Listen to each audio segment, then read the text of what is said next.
నమస్తే, welcome to Telugu రాజ్యం. ప్రస్తుతం మనతో పాటు ఉన్నారు చల్సాని శ్రీనివాస్ గారు ఉన్నారు. సార్ నమస్తే. నమస్కారం అండి. అందరికీ నమస్కారం. ముఖ్యంగా ఏపీ విషయానికి వస్తే, ఏపీలో సిఐడికి తిరుమల పరకామణి కేసు వివాదం ఏంటంటే 2023 పరకామణిలో భాగంగా పరకామణి చోరీ కేసు నమోదైంది. దీనిపై అదే ఏడాది టీటీడీ విజిలెన్స్కు ఫిర్యాదు అందగా రవికుమార్ సుమారు 100 కోట్ల సొమ్మును కొల్లగొట్టినట్టు కూడా తెలిసింది. సో నాటి టీటీడీ అధికారులు సరైన దర్యాప్తు చేయకుండానే లోక్ అదాలత్తో రాజీ చేయించారు. దీనిపై హైకోర్టులో పిటిషన్ దాఖలు చేశారు. సో ముఖ్యంగా ఈ పరకామణి మహాపాపంలో జగన్ వాటా ఎంత అన్నట్టు కూడా మాట్లాడుతున్నారు. దీని గురించి ఏం చెప్తారు సార్? ఇప్పుడు 100 కోట్లు చోరీ జరిగిందని కన్ఫర్మ్ అయిందండి. కన్ఫర్మేట్ అయిందా? హైకోర్టులో ఆర్గ్యుమెంట్ చేస్తూ ఉన్నారు. సరే, అది ఏది జరిగినా సరే రాజీ చేయడం అనేది దుర్మార్గం. కఠినమైన శిక్ష వేయాల్సిన అవసరం ఉంది. భగవంతుని దగ్గర జరిగింది కాబట్టి ఇలాగా లోకాలతో రాజీ చేయటం అనేది సరైన విధానం కాదని నా అభిప్రాయం. సరే, ఎంత దోచాడు, ఎంత జరిగింది అనేది విచారణ బట్టి మిగతా దాన్ని బట్టి తేల్చుకోవాలి. హైకోర్టుని ఈ విషయాన్ని తీసుకున్న నిర్ణయాన్ని అభినందిద్దాం. పూర్తిగా విచారణ చేయాల్సిందే. అతని నేరస్తుడు ఖచ్చితంగా శిక్ష పడితేనే తర్వాత ఇంకొకటి రేపు దాన్ని అలసుగా తీసుకుని ఇంకోళ్ళు చేస్తారు.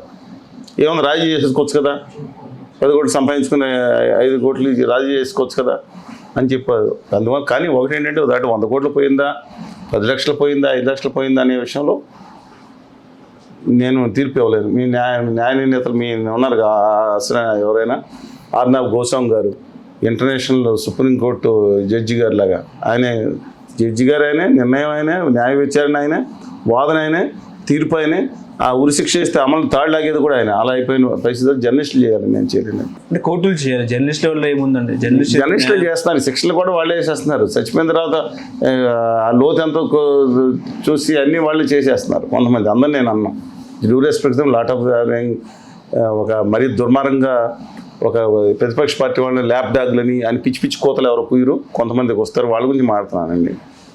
అందువల్ల బట్ గవర్నమెంట్ దీని మీద కఠినమైన చర్య తీసుకోవాలి. ఈ విధంగా చర్య తీసుకుంటే అప్పుడు మిగతా దేవాలయాల్లో కానీ, మిగతా చోట్ల కానీ, ప్రార్థనాలయాల్లో కానీ ఈ దుర్మార్గంగా దేవుడికి భక్తులు నమ్మకం ఇచ్చిందని దొబ్బేసే ఒక చెత్త సంస్కృతి పోతుంది. ఓకే, అంటే ఇందులో ఏంటంటే జగన్మోహన్ రెడ్డి వాటా ఎంత అన్నట్టు కూడా మాట్లాడుతున్నారు పరకామణిలో. అది నేను నిర్దిష్టమైన దాన్ని లేకుండా ఆరోపణలు ఎందుకు చేస్తారండి? దాంట్లో అయితే అప్పుడు పింక్ డైమండ్ దిక్కుమాలిన ఆరోపణలు చేశారు. నేను చెప్పాను పింక్ డైమండ్ దాంట్లో చేశారు, దాంట్లో వెళ్ళండి చంద్రబాబు నాయుడు గారు కరకట్ట ఇంట్లోనే ఉంటుంది. కానీ ఇలాంటి ఆరోపణలు అర్థం లేని ఆరోపణలు, గాలిలో ఉండే ఆరోపణలు. అందువల్ల మెయిన్ కాన్సన్ట్రేషన్ ఆంధ్రప్రదేశ్ హక్కుల కోసం పోరాడతాం అనేసి ఇలా ఇప్పుడు ఏదైతే ఉన్నాయో దీని మీద చర్య తీసుకోవాలంత వరకు ఓకే. 100 కోట్లు సంపాదించారు, 1 లక్ష కోట్లు దాటించారు. లేదా చంద్రబాబు దగ్గర గారి దగ్గర 6 లక్షల కోట్లు ఉన్నాయి. ఇవన్నీ కూడా పొలిటికల్ దాని గురించి చేసే ఆరోపణలు. ఇవాళ నిజం ఉంటే కనుక ఖచ్చితంగా నేనే నిజం ఉండకూడదని సర్టిఫికేట్ లేను, ఉండదని కూడా చెప్పలేము. డెఫినెట్గా వాళ్ళని ఖచ్చితంగా విచారణ చేయాలి. అతి తీవ్రంగా కూడా విచారణ చేసి మొత్తం నేరస్తులు ఎవరున్నా సరే అందరినీ రావాలి, శిక్ష పడాల్సింది. ఓకే, చల్సాని శ్రీనివాస్ గారు, ముఖ్యంగా ఏంటంటే ఏపీ రోడ్ల గురించి మాట్లాడుకుంటే మళ్ళీ ఏపీ రోడ్లు గుంతలుగా ఉన్నాయని చెప్పేసి కూడా ఇటు వైసీపీ నాయకులు సోషల్ మీడియాలో ట్రోల్ చేస్తున్నారు. ఇప్పుడు ముఖ్యంగా గత ఏడాది చంద్రబాబు నాయుడు గారు 25 అంటే జనవరి 25 కల్లా 2025 కల్లా రోడ్లని అద్దంలా మారుస్తామని చెప్పారు. కానీ ఎక్కడ చూసినా కూడా గుంతలే ఉన్న పరిస్థితి. గత సీఎం అంటే వైఎస్ఆర్సీపీ అధికారంలో ఉన్నప్పుడు జగన్మోహన్ రెడ్డి గారు ముఖ్యమంత్రిగా ఉన్నప్పుడు 43,000 కోట్లను మంజూరు చేశారు రోడ్లకు. ఇప్పుడు కూటమి ప్రభుత్వం వచ్చిన తర్వాత దాదాపుగా 860 కోట్లు రోడ్లకు కేటాయించిన నేపథ్యంలో మరి ఆ పైసలు ఎక్కడా అనేది కూడా వాదనలోకి వస్తున్న తరుణంలో రోడ్ల పరిస్థితి ఏంటి? ఆ ప్రభుత్వంలో చూసినా ఈ ప్రభుత్వంలో చూసినా కూడా గుంతలుగానే ఉన్న పరిస్థితి. పౌరులకి మినిమం ప్రభుత్వాలు కల్పించాల్సిన సదుపాయాలు రక్షిత తాగునీరు, వైద్య సదుపాయం, విద్యా సదుపాయం, దీంతోపాటు లాజిస్టిక్స్ ఏదైతే ఉన్నాయో లాజిస్టిక్స్ అంటే ఈ రహదారి సదుపాయం, మిగతా ఇవన్నీ కూడా వస్తుంది మీద. ఇవాళ మాత్రం పరిస్థితి ఎలా ఉందంటే దీన్ని తప్పించుకుని పారిపోయే పరిస్థితులు కనపడుతున్నారు చాలామంది. కావాలని నేషనల్ హైవేస్కి ఇచ్చేసి వాళ్ళ దగ్గర తోలు తీయండి అనే కార్యక్రమం పెట్టారు. ఇంకా దుర్మార్గంగా ఇప్పుడు ఏంటంటే దీన్ని ప్రైవేట్ రోడ్లకు ఇవ్వడానికి అనుకూలంగా అనుకుంటా. క్రితం సార్ ఉన్నప్పుడు 2014లో ముందు కూడా వాళ్ళ తొందరగా కామెంట్ మనకు కన్క్లూజన్ రావాల్సిన అవసరం లేదు. ఎప్పుడు గత 20-30 ఏళ్ళ నుంచి కూడా 40 ఏళ్ళ నుంచి కూడా ఇదే పరిస్థితి. 50 ఏళ్ళ క్రితం ఇంకా దారుణంగా ఉండే రోడ్లు. మేము తిరుపతి వెళ్తూ ఉంటే నేను చెప్పింది 1960 చిన్నపిల్లలుగా ఉన్నప్పుడు కూడా మా కారులో వెళ్తూ ఉంటే అసలు ఎప్పుడు ఊగుతూ ఉన్నట్టే ఉండేది. ఎప్పుడు ఏ రోడ్డు వస్తుందో చూసుకోవాలి. గుంతలు మన సంగతి పక్కన పెట్టండి. మంత్రి గారు అంజయ్ గారు కారు మీద వెళ్తూ ఉంటే ఏపీలో ఒక చోట ముఖ్యమంత్రిగా ఉండగా గుంటలు వచ్చేసాడంటే వాళ్ళు ఆన కొట్టండి అయిపోతాయి అన్నారు. జోక్ వచ్చింది. గుంటలు అంటే వేరే విధంగా తీసుకున్నారు.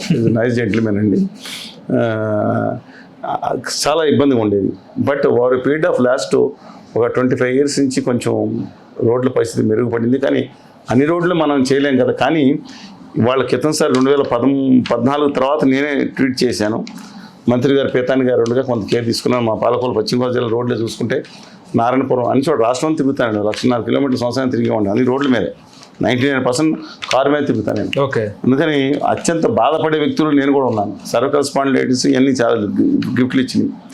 ఇంతకుముందు చంద్రబాబు గారు ఉన్నప్పుడు